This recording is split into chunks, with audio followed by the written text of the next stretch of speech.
Bonjour, mesdames et messieurs, et bienvenue à La Foi en temps de crise, votre émission où j'ai la joie de m'entretenir avec des leaders d'églises particulières. Alors, pour parler justement de ce confinement passé que nous avons vécu, vraiment cette période difficile de notre histoire, à la fois civile et ecclésiale. Et aujourd'hui, j'ai la joie de m'entretenir avec son éminence, Monseigneur Gérald Cyprien Lacroix. Bonjour.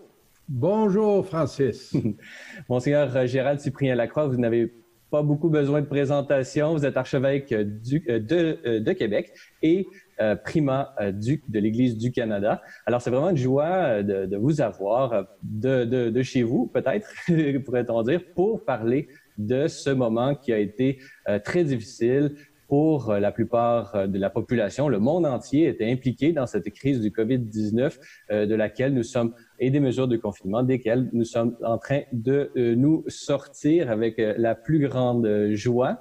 Mais avant d'aller dans des questions peut-être plus actuelles, parlez-nous ce confinement maintenant que les mesures de relâchement, pourrait-on dire, sont en train de s'appliquer. On peut faire un regard rétrospectif. Votre expérience personnelle du confinement, Monseigneur Gérald Cyprien Lacroix. Oui. En fait, j'ai eu un peu une longueur d'avance sur bien d'autres personnes parce que suite à une chirurgie que j'ai subie en début d'année, j'étais déjà presque en confinement, si on peut dire, et j'ai recommencé le ministère pour la semaine sainte. Alors, quand je suis revenu, ça faisait déjà quelques semaines que le monde était en confinement et le Québec de façon particulière. Évidemment, il y a tout au début, à l'état de choc. Ça se peut-il qu'on soit rendu là? Qu'est-ce qu'on va faire? Et mes collègues qui avaient la responsabilité de voir au quotidien du diocèse de Québec, en mon absence, avaient bien pris les décisions nécessaires et pour s'assurer de la sécurité de nos ministres ordonnés, nos collaborateurs, collaboratrices, mais aussi de la population. Pour nous, c'était très important, ça, de collaborer avec les autorités de la santé publique, du gouvernement, pour éviter la propagation de ce virus.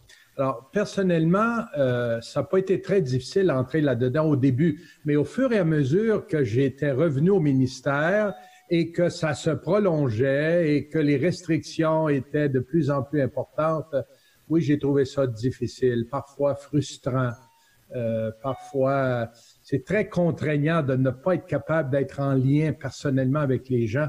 Notre vie, nous, est faite de relations, au plan humain, mais aussi au plan ecclésial. Alors, privé de ça, disons que j'ai trouvé ça très difficile. Oui, on comprend tout à fait vraiment cette préoccupation que vous avez, puisque un évêque, ce n'est pas bon, il a sa vie personnelle, comment il vit les choses, mais il est responsable vraiment du peuple de Dieu qui se situe géographiquement sur son territoire. Alors, parlez-nous un peu de comment avez-vous vécu un peu la souffrance du peuple de Dieu, comment l'avez-vous portée?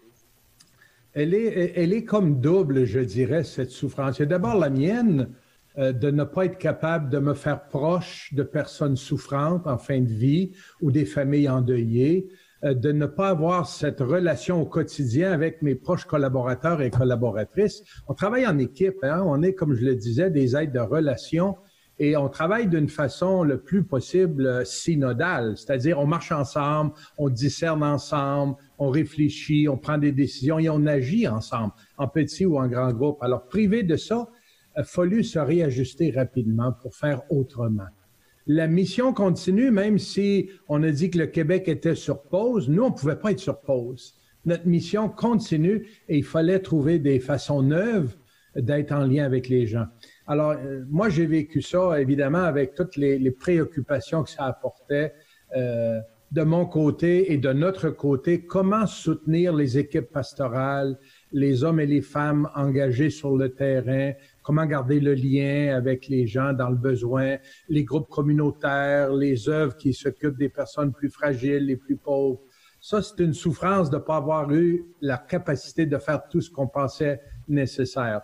Mais d'autre part, avec les liens téléphoniques, le bon vieux téléphone ou les applications comme celles qu'on utilise actuellement sur Internet et Facebook, les réseaux sociaux et tout, on a fait de notre mieux pour être en lien avec les gens, mais on a entendu aussi la souffrance des personnes. Moi, j'ai fait beaucoup de téléphones, non seulement à des ministres ordonnés, mais à des personnes que je connais. Ah, telle personne, elle est seule. Je vais lui lâcher un coup de téléphone, je vais vérifier comment elle va. Il y a des gens que j'appelais toutes les semaines, d'autres moins souvent, pour voir comment ça va aujourd'hui et comment tu vis ça. Les gens ont vécu ce confinement très difficilement pour plusieurs, et spécialement les personnes plus âgées, isolées, dans des résidences, des hôpitaux, des résidences de personnes aînées, de façon très, très difficile. Se sont sentis coupés de tout. Oui, puis on sait que la grâce de Dieu ne prend pas de vacances, elle est là 24 heures par jour jusqu'à la fin du monde. Par contre, la disponibilité des sacrements a été d'une certaine façon réduite par ces mesures de confinement. Parlez-nous des impacts que ces mesures ont eu sur les pratiques, les différentes pratiques pastorales de votre diocèse. Évidemment, je pense que comme partout ailleurs, le fait que les lieux de culte étaient fermés, ça veut dire plus d'Eucharistie avec participation de l'Assemblée, du public, plus de baptême, plus de funérailles, plus de mariages et d'autres types de rencontres. Les catéchèses pour jeunes, pour adultes, on avait beaucoup de gens qui se préparaient au baptême, des catéchumènes pour être baptisés dans la nuit de Pâques. Comme à chaque année, ça n'a pas été possible. On se prépare à le faire bientôt. Tout ça a eu un grand impact. Et c'était une souffrance pour les gens de ne pas avoir accès au sacrement de la réconciliation. Beaucoup de gens m'ont écrit et ont écrit aux autorités, pas seulement de notre diocèse, mais d'ailleurs aussi pour dire on s'ennuie de la communion eucharistique. Bien sûr, on essayait de les faire comprendre qu'on ne pouvait pas faire mieux dans le moment, qu'il fallait aussi en profiter pour vivre et rencontrer le Seigneur dans sa parole, dans la charité, dans les autres, dans la communauté. Mais il reste que ça, même si on en est convaincu, on n'a pas réussi à convaincre notre monde que c'était suffisant. Et de fait, l'Eucharistie est une nourriture essentielle. Même si nous, on considérait et on considère toujours que ce qu'apporte l'Église et les communautés de foi, c'est un service essentiel, on ne peut pas dire que c'est reconnu par beaucoup d'autres. Alors, c'était souffrant, ça, et ça a apporté beaucoup d'inconvénients et de critiques de la part de nos fidèles qui souhaitaient qu'on fasse davantage. Même certains étaient prêts à dire, oubliez les directives du gouvernement, on est au-dessus de ça. Eh bien non, on peut pas faire ça. On est des citoyens comme les autres, on doit respecter les lois et les consignes. La santé passait avant tout, et on a accepté d'être des bons joueurs dans cela et de soutenir toutes les initiatives de la santé publique pour... Alors, ça n'a pas été simple. Mais justement, parlez-nous un peu dans votre diocèse. Vous avez fait preuve de créativité pour rejoindre les gens où ils étaient. Vous avez mentionné le téléphone. Votre diocèse, l'archidiocèse de Québec, vous avez mis sur pied une ligne d'appel pour justement parler avec les gens qui pouvaient être dans la solitude. Parlez-nous des différentes initiatives que vous avez mises sur pied pour continuer la mission dans votre archidiocèse. Oui. Alors, il y a eu d'abord un moment d'incertitude et je dirais pas de paralysie, mais de choc. Qu'est-ce qu'on fait maintenant? On est habitué à accueillir les gens ou à aller chez eux, on ne pouvait plus faire ça. Alors, après ce moment initial un peu de choc, qu'est-ce qu'on fait? Il y a eu beaucoup de belle créativité. C'est sûr qu'on est béni dans notre diocèse d'avoir l'équipe de cdq.tv, notre web télé, nos sites Internet, nos réseaux sociaux, et une belle équipe qui travaille déjà dans ce domaine-là. On l'a mis vraiment en avant là, et en premier plan, et même on l'a intensifié pendant cette période. Mais aussi dans les paroisses, les groupes, les mouvements, il y a eu de belles initiatives. Il y a des pasteurs et des équipes et des laïcs qui se sont initiés pour la première fois à l'utilisation de Facebook Live et de d'autres Zoom, Skype et tout ce que vous voulez pour rejoindre leur monde. Et moi, je salue toutes ces belles initiatives. C'était pas parfait. Il n'y a personne de parfait de toute façon, mais il y avait là un désir réel de garder le lien avec les communautés, avec les fidèles. Et il y a eu de belles choses. Il y a des catéchèses qui se sont poursuivies via ces applications-là. Il y a des listes téléphoniques, il y a des listes de courriels qui ont servi pour écrire et entretenir une relation. Et ça, c'était très, très important. Au service diocésain, avec notre équipe de CDQ, il y a des gens qui ont décidé de prendre une initiative que j'ai trouvée très belle, qui s'appelle Couronne de vie. Hein? Le coronavirus, c'est un virus qui a une couronne de mort, mais nous, on a célébré une couronne de vie. Alors, c'était des initiatives quotidiennes. À chaque matin, un bulletin de nouvelles, un petit topo qui donnait un peu les salutations du jour et qui annonçait ce qu'il y aurait. Il y avait généralement une Eucharistie tous les jours, d'une église ou d'une autre, avec un prêtre ou l'autre. Il y avait parfois des célébrations de la parole. Parfois, en après-midi, il y avait un témoignage ou un court enseignement. Et le soir, toujours une expérience de prière. Alors, ça a permis à beaucoup de monde de goûter à une variété de spiritualité, une variété de témoignages, de voir ce qui se faisait. Au début, je dirais, c'était surtout des activités liturgiques.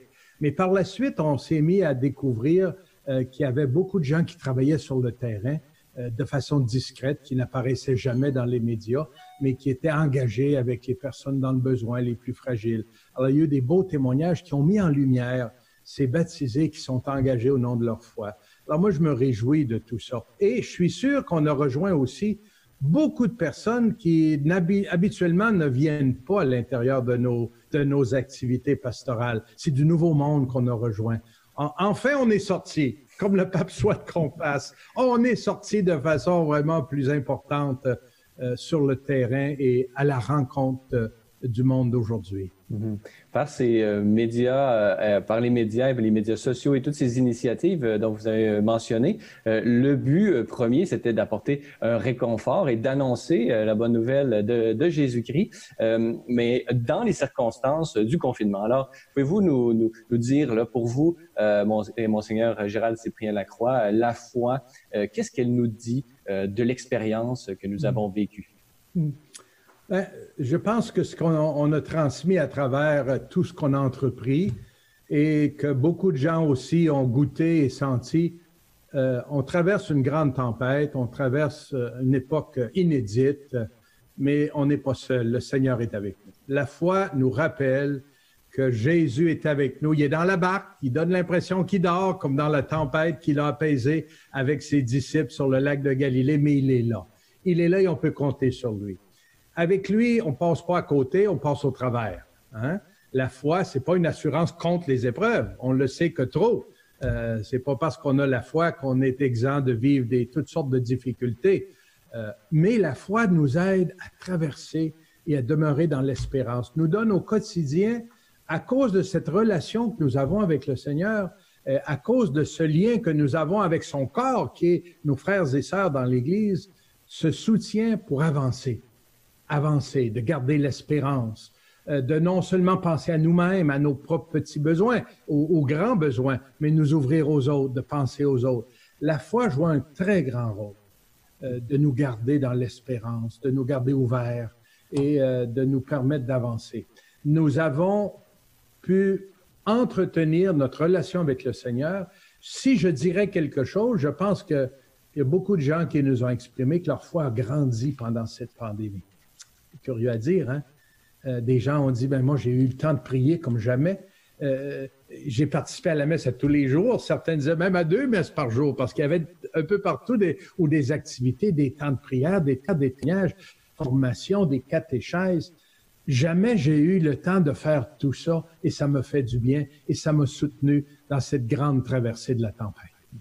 À l'heure où on se parle, le gouvernement vient d'annoncer vraiment, et toute l'Église jubile de joie de pouvoir retourner. La réouverture des églises est maintenant annoncée et au moment de la diffusion de cet épisode a été fait depuis quelques semaines. Dites-nous, comment est-ce que vous avez vécu, vous, d'une certaine façon, un peu cette attente par rapport au gouvernement? Et dites-nous, comment est-ce que vous avez planifié cela, puisque j'imagine que vous avez travaillé des semaines à établir des protocoles pour l'établissement de cette réouverture graduelle des églises. Alors, parlez-nous un peu de ce protocole qui est le vôtre dans votre diocèse et comment vous avez vécu cette attente. Ouf. Est-ce qu'on a quelques heures pour répondre à cette question? Quelques minutes. C'est vraiment un chapitre très important.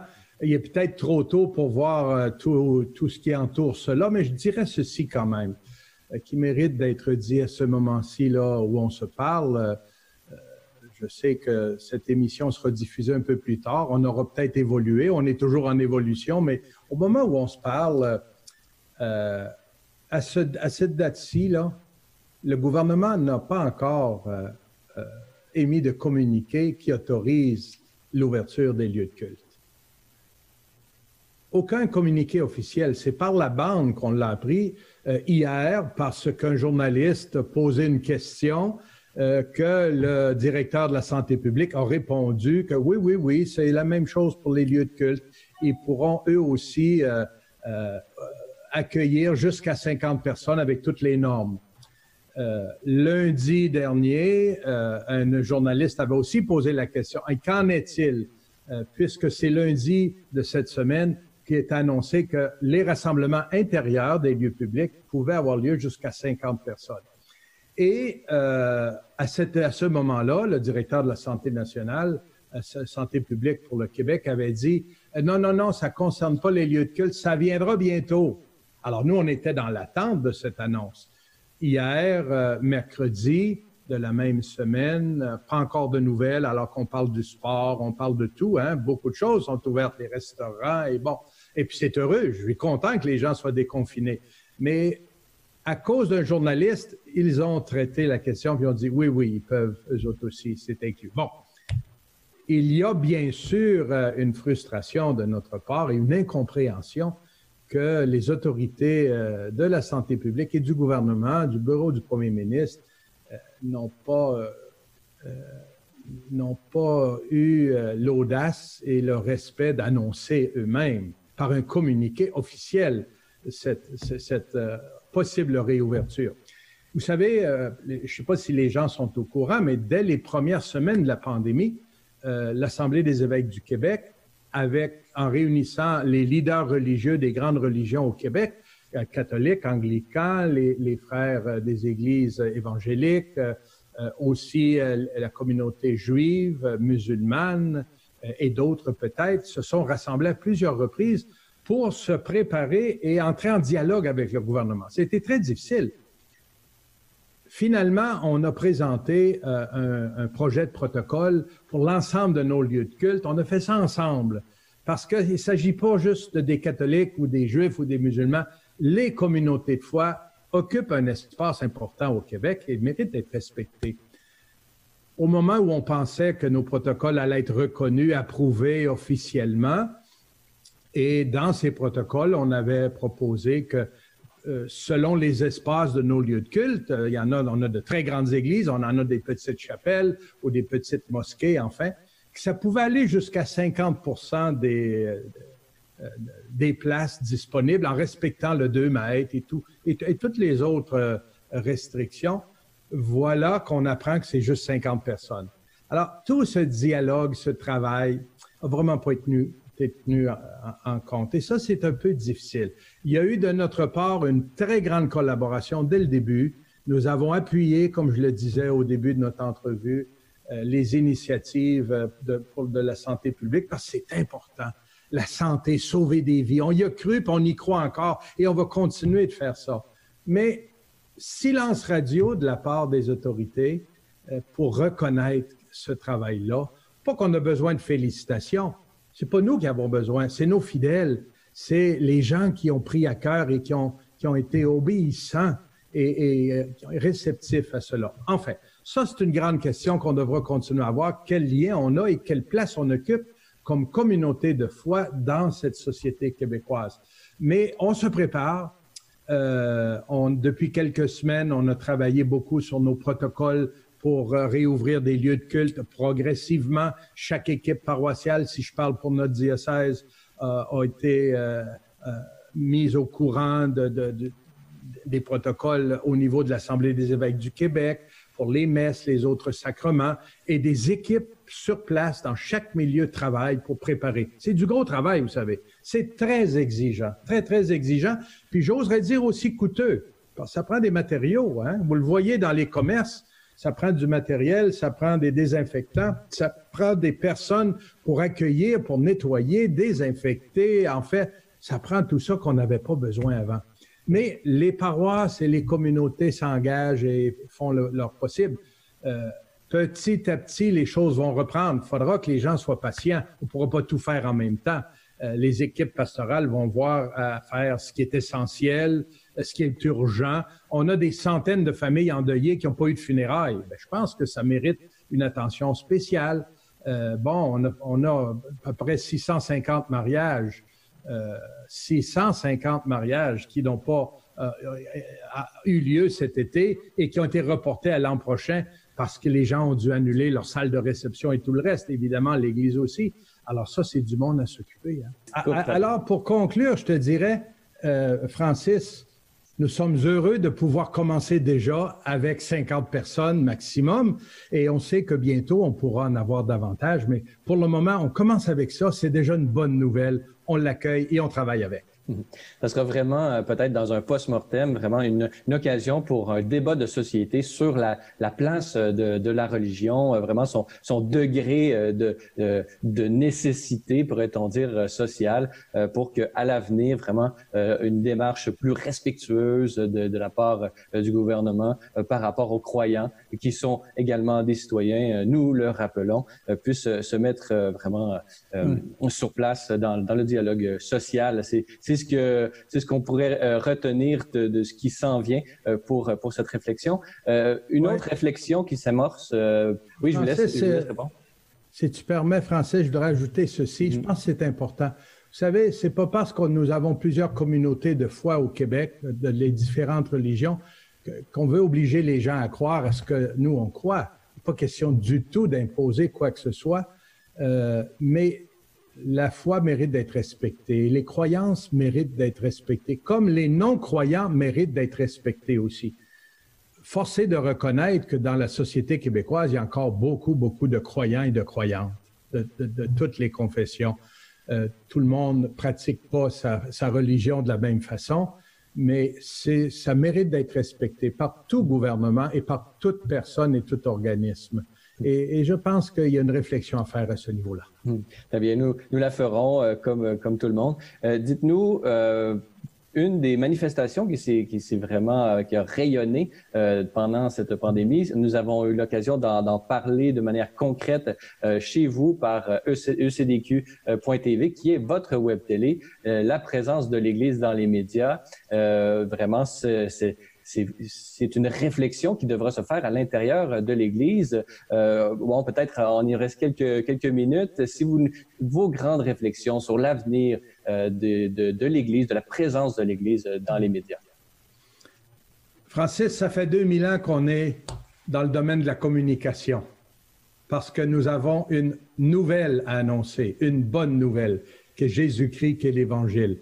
Et on le fait avec tous les moyens à notre disposition. Actuellement, on est béni d'avoir accès, à cause des moyens modernes, d'une panoplie de nouvelles technologies et qui peuvent vraiment servir la mission. Et je me réjouis de ça.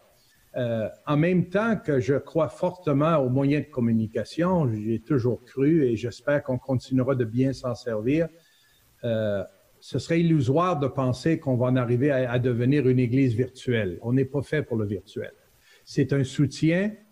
C'est un moyen qui doit nous conduire dans la vie quotidienne de tous les jours à être des frères et des sœurs ensemble, rassemblés physiquement dans des lieux de rassemblement, que ce soit dans les lieux de culte ou ailleurs. La foi nous amène à vivre au sein de la réalité humaine de l'histoire. Il y a des gens qui disent, tu sais, j'ai entendu des réflexions ces derniers mois, gens qui disent, oh, c'est magnifique, on devrait continuer d'avoir la messe sur Facebook ou bien sur Zoom ou on la messe depuis plusieurs décennies au Québec, à travers Radio-Canada, le jour du Seigneur, le dimanche, destinée d'abord et avant tout et surtout pour les personnes malades, isolées, qui ne peuvent pas y aller. Bon, c'est un service, je pense, très, très appréciable. Et bon, vous autres aussi, vous avez la messe quotidienne et à travers Celles et Lumières médias, et c'est magnifique. C'est fait pour ça. Mais rien ne remplacera le fait de nous rencontrer. Tu sais? Depuis le début de la pandémie, avec mes parents et mes 6 frères et sœurs et leurs conjoints et conjointes, tous les vendredis soirs, on fait une rencontre Zoom. C'est magnifique. On fait 1 heure de Zoom et on se partage. Chacun a son verre de vin à la maison et on partage nos nouvelles. On rit, on pleure. Bon, enfin. Mais dès qu'on va pouvoir se retrouver, ça va être pas mal mieux que de se voir devant un écran d'ordinateur. Et c'est la même chose pour l'expérience de la foi. Je dirais pas que c'est une béquille parce que c'est beaucoup plus que ça, les moyens de communication. Mais ne pensons pas que ça peut remplacer la vie dans la communauté. On est fait pour être ensemble. La relation est tellement importante. Hein? On peut avoir 5000 amis Facebook, mais se sentir seul parce qu'on rencontre jamais personne ailleurs. C'est pas ça la vie. Hein? Alors, j'espère qu'on va pouvoir discerner à travers tout ce qu'on a fait des besoins où on a besoin de s'investir. Par exemple, chez nous, dans notre diocèse, on s'est rendu compte qu'il y a encore des paroisses qui n'ont pas de site Internet. Bien, on va les aider parce que c'est un moyen de communication essentiel. Déjà, on a des formations qui ont été données au cours des derniers mois pour aider les équipes pastorales et des gens qui travaillent en pastoral à être plus habiles sur les réseaux sociaux, Facebook, Twitter et d'autres, Zoom, pour être capable d'animer des rencontres interactives. Pas seulement dire des choses, mais écouter, partager. Alors ça, il faut amplifier ça, c'est sûr. Et justement, au moment même où le monde entier semble se virtualiser, peut-être que ce sera vraiment la touche particulière des communautés chrétiennes que d'être des communautés relationnelles faites de chair et d'eau, pourrait-on dire en terminant, puisque c'est tout le temps que nous avons. Malheureusement, c'est plus vraiment un entretien passionnant. Dites-nous, qu'est-ce qu'on peut vous souhaiter à vous, Monseigneur Gérald Cyprien Lacroix, ainsi qu'à votre diocèse de Québec? Souhaitez-nous d'avoir l'audace de continuer de faire les bons discernements avec le peuple de Dieu qui est ici, avec les collaborateurs, collaboratrices. Qu'est-ce que le Seigneur dit à notre Église en ce moment de notre histoire? Toutes les crises qu'on traverse sont des occasions de grandir, de croissance. On n'a qu'à lire, comme on le fait pendant tout le temps pascal, les Actes des Apôtres. Les crises étaient au rendez-vous au quotidien. Et les tempêtes et les naufrages et les persécutions et les incompréhensions, le rejet, l'indifférence, ils ont tout connu ça. Et à travers ça, l'Église a connu une grande croissance, une expansion missionnaire. Souhaitez-nous, Francis, et prions et demandons à Dieu de nous aider à bien discerner et avoir ensuite l'audace de répondre aux besoins réels du peuple de Dieu aujourd'hui. Parce que l'annonce de l'Évangile est un grand, grand besoin chez notre cher peuple québécois. On a besoin d'être capable vraiment de sortir de nos murs et peut-être aussi de nos schémas pour aller à la rencontre de toutes les façons possibles du peuple de Dieu qui nous est confié pour qu'il vive ce qui fait vivre la rencontre avec Jésus-Christ et s'établissent dans une relation personnelle et communautaire et s'établissent aussi dans une relation avec des frères et des sœurs où ensemble on avance et on grandit. Et c'est ainsi qu'on sera des témoins au cœur de ce monde qui a besoin de renouveau. On sera sel de la terre et lumière du monde. Très bien. Alors, Monseigneur Gérald Cyprien Lacroix, je rappelle que vous êtes l'archevêque de Québec, cardinal et primat du Canada. Alors, merci beaucoup d'avoir été avec nous aujourd'hui. Avec grand plaisir. Voilà, c'est tout pour aujourd'hui. N'hésitez pas, si vous avez des questions ou commentaires, vous pouvez m'écrire à l'adresse qui apparaît à l'écran. C'était le dernier épisode de cette série spéciale, La foi en temps de crise. Notez que vous pouvez retrouver l'ensemble de nos émissions sur notre site Internet au www.cetleslumières-tv.org, ainsi que sur nos médias sociaux, Facebook, Twitter, Instagram et YouTube. Alors, ce fut un plaisir d'être avec vous durant ce confinement et restez à l'écoute de C'est les Lumières tout l'été, puisque nous aurons quelques surprises pour vous. Allez, au revoir.